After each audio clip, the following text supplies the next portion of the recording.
नमस्कार, मैं हूं अशोक श्रीवास्तव और आप देख रहे हैं जानने का हक। सबसे पहले हमारे तमाम दर्शकों को दीपावली की ढेर सारी शुभकामनाएं। दीपावली पर्व है रोशनी का और जब रोशनी जगमगाती है तब अंधेरा दूर होता है। आज जानने का हक में हम आपसे निवेदन करना चाहते हैं कि आप भी दीपावली पर अंधेरा दूर करने के लिए एक दिया जरूर जलाएं।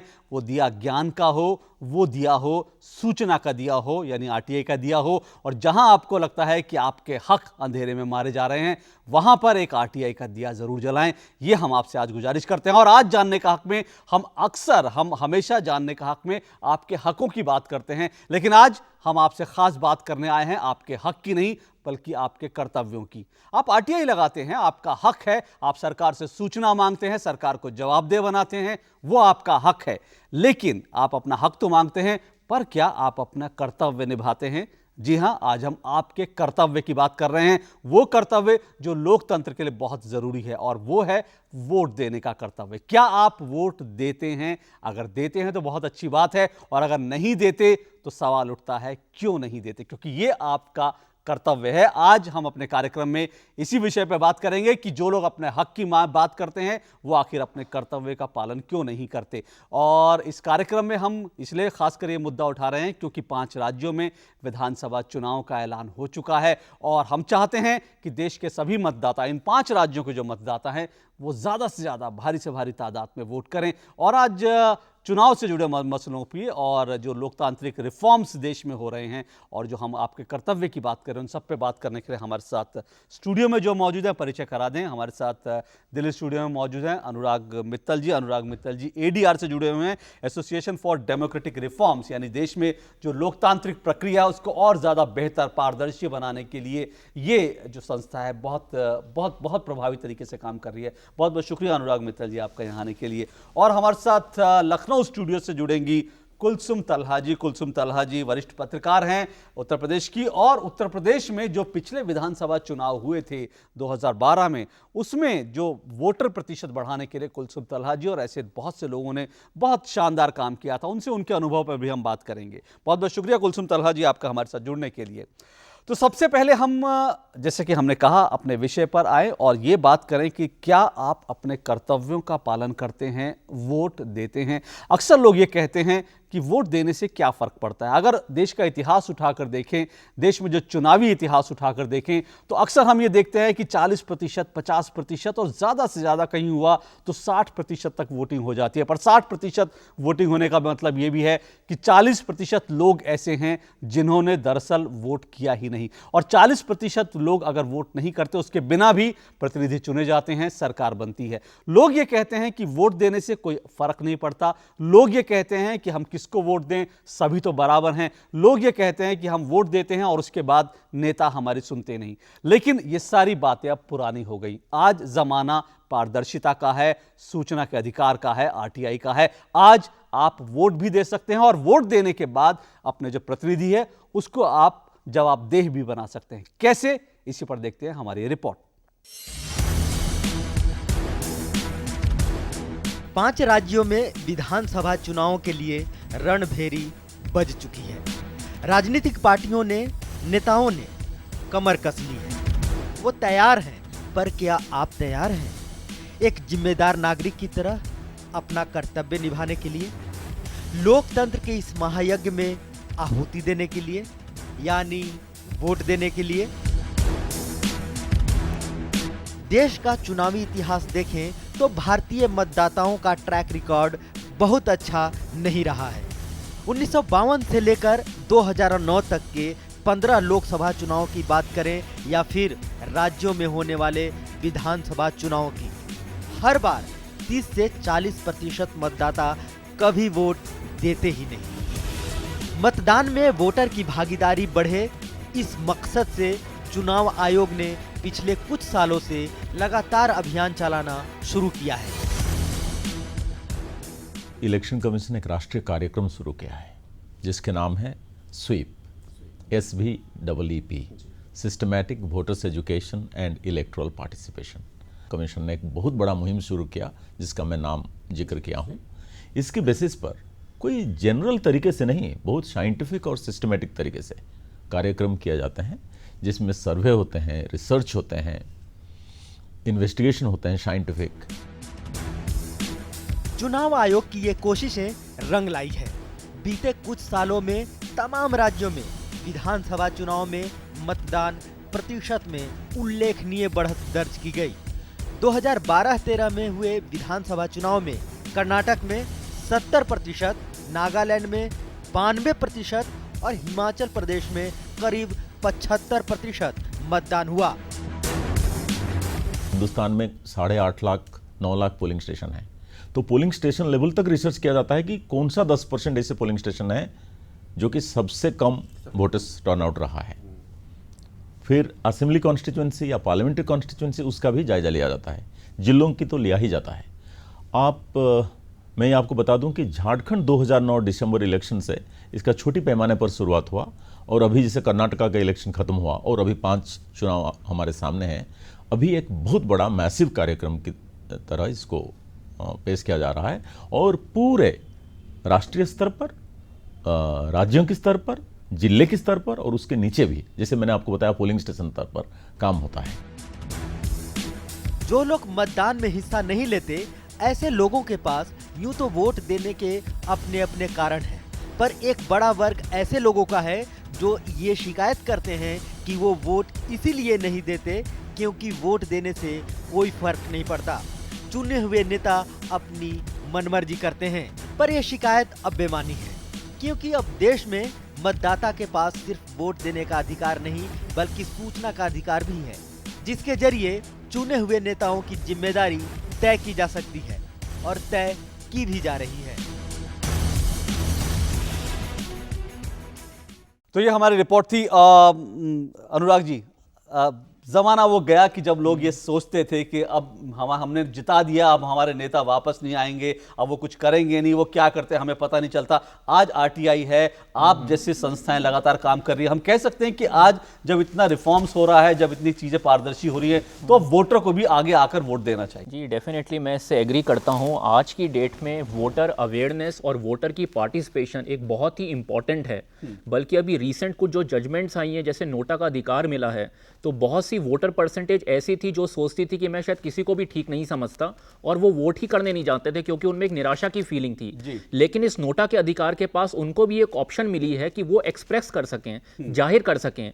आपने बिल्कुल शुरुआत में अच्छी बात कही कि वोटर पे आज अगर वो पार्टिसिपेट नहीं करता, ये बहुत ही बड़ा डेमोक्रेसी के लिए एक अच्छी चीज नहीं है।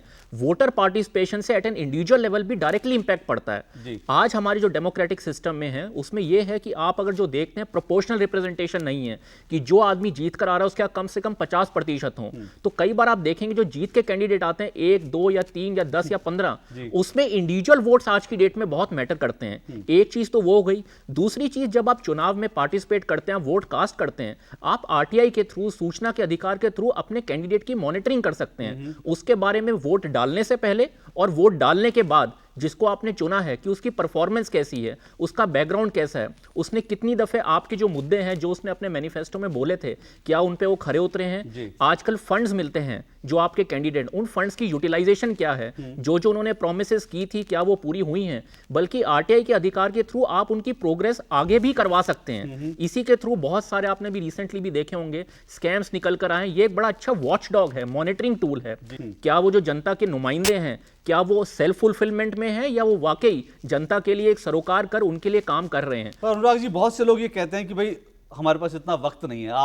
लोग रोटी कमाने के चक्कर में लोग उलझे हुए हैं। लोग कहते हैं कि अब हमने वोट दिया उसके बाद, तो ऐसे में आप जैसी संस्थाएं जो एडीआर है, हम देख रहे हैं कि एडीआर पिछले कुछ समय से चुनाव से पहले जो एक पूरा रिपोर्ट कार्ड निकालती है, कच्चा चिट्ठा लेकर आती है, उसके लिए आप लोग कैसे काम करते हैं? क्या आप लोग पूरे समय उस पर निगाह रखते हैं, आरटीआई लगाते हैं, किस तरह से इंफॉर्मेशन कलेक्ट करते हैं इस सब? देखिए, ये आपने एक बहुत ही अच्छी बात बोली और आपने बिल्कुल प्रैक्टिकल बात बोली कि हर एक के पास कहाँ टाइम है। यहाँ पे आदमी सुबह से शाम अपना डेली रूटीन में ही इतना बिजी रहता है। लेकिन संस्था की तरफ से और जो इलेक्शन कमीशन का भी एक टारगेट है स्वीप, और ये जो अभी जजमेंट्स भी आई हैं उसमें सुप्रीम कोर्ट ने भी बोला है कि आप वोटर अवेयरनेस क्रिएट करिए। अपनी तरफ से हम वेरियस प्रेस रिलीजेस करते हैं, डेटा इकट्ठा करते हैं और डेटा हम वो इकट्ठा करते हैं जो कैंडिडेट्स ने दिया है। ये सबसे बड़ा इसमें फैक्टर है कि कोई भी डेटा जो हम डिस्क्लोज करते हैं पब्लिक को, ताकि वो एक इन्फॉर्म्ड डिसीजन ले पाए और करेक्ट फैक्ट्स पे ले आए।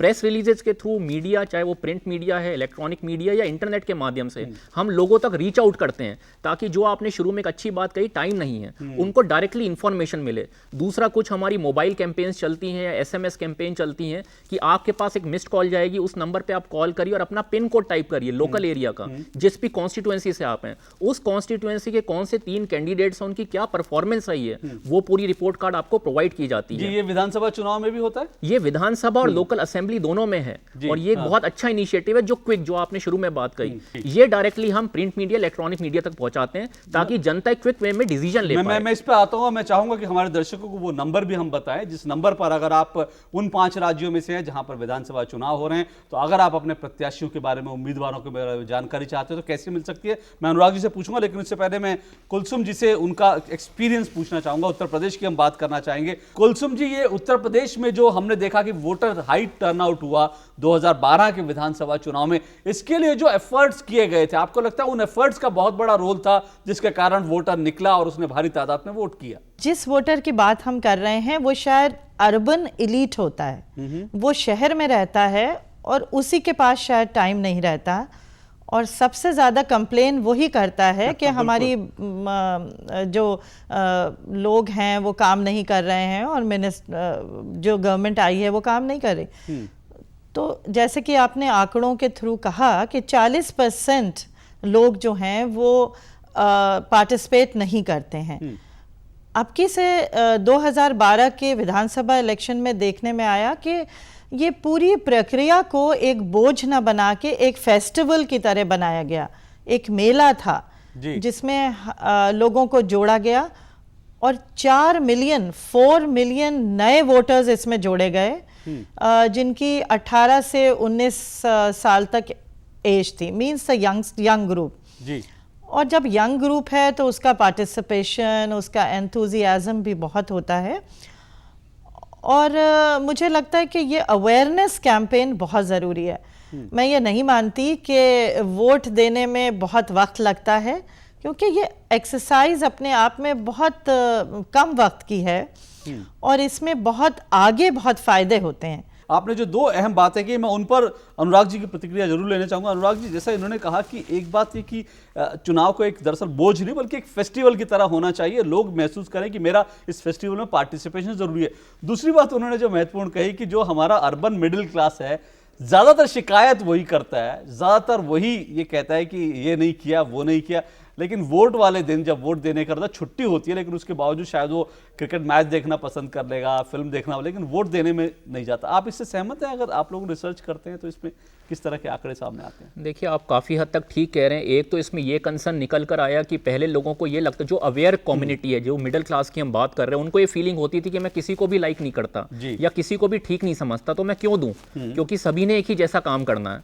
इसलिए ये जो नोटा का अधिकार है, उसके बाद ये परसेप्शन काफ़ी हद तक चेंज होती है। तमिलनाडु में हमने एनालिसिस किया, वहाँ पे काफ़ी कुछ हमने पाया कि वोटर ब्राइबिंग होती है लास्ट स्टेज पे, तो वहाँ पे पकड़े गए थे चुनाव के दौरान। नहीं, उसमें बल्कि तो कुछ जब हमने लोगों से बात की तो वो वहाँ पे कहते हैं कि ये पैसा हम ही को वापस मिल रहा है, तो हमें गिल्टी फील नहीं होता। लेकिन जब उनको ये महसूस कराया गया कि आज तो ठीक है, आपको एक पैसा मिल गया, शॉर्ट टर्म बेनिफिट मिल गया, लेकिन कल जो कैंडिडेट आएगा वो अपनी इन्वेस्टमेंट को रिकवर करेगा, फिर आपको स्कूल नहीं मिलेंगे, कॉलेजेस नहीं मिलेंगे, सड़क में गड्ढे मिलेंगे, या जो भी आपको रोजाना की प्रॉब्लम होती है, तो या तो आप शॉर्ट टर्म सोचे या आप लॉन्ग टर्म। कुलसुम जी, मैं आपसे एक बात जानना चाहूंगा, जैसे अनुराग जी ने यहाँ बताया, जो जिस तरह का अनुराग जी और एडीआर काम करते हैं कि चुनाव से पहले आप अपने कैंडिडेट के बारे में, उनके बारे में प्रकाशित होता है कि इनका क्रिमिनल बैकग्राउंड है कि नहीं है, इनके एसेट कितने हैं, जो 5 साल में कितने एसेट बढ़ गए। जब इस तरह की चीजें सामने आती हैं तो उत्तर प्रदेश में, क्योंकि वहां पर जो राजनीति का अपराधीकरण है, उत्तर प्रदेश उसका एक बहुत बड़ा गढ़ रहा है, आपको लगता है इस तरह के कैंपेन का भी असर पड़ा? लोगों को लगा कि नहीं, हम अपराधियों को नहीं वोट देना है, साफ सुथरे उम्मीदवार को देना, और साफ सुथरे उम्मीदवार उनके पास हैं? अपने कैंडिडेट के बारे में जानकारी होना, ज़्यादा जानकारी, सही जानकारी होना अपने आप में एक बहुत बड़ी उपलब्धि होती है एक वोटर के लिए, क्योंकि उसे लगता है कि जब हम जाएंगे उसको वोट देने तो हमें पता है कि हम किसे वोट कर रहे हैं। और जैसे कि इस प्रोग्राम में बार बार कहा जा रहा है कि हमें अब ये डर भी ख़त्म हो गया है कि हम एक बार अगर वोट दे देते हैं और वो सही नहीं होता तो हम किस तरह से मॉनिटर करेंगे। तो जो मॉनिटरिंग टूल है RTI के थ्रू, वो अपने आप में एक बहुत हेल्दी टूल है, और शायद डेमोक्रेसी के लिए एक बहुत ही लाभदायक चीज़ है।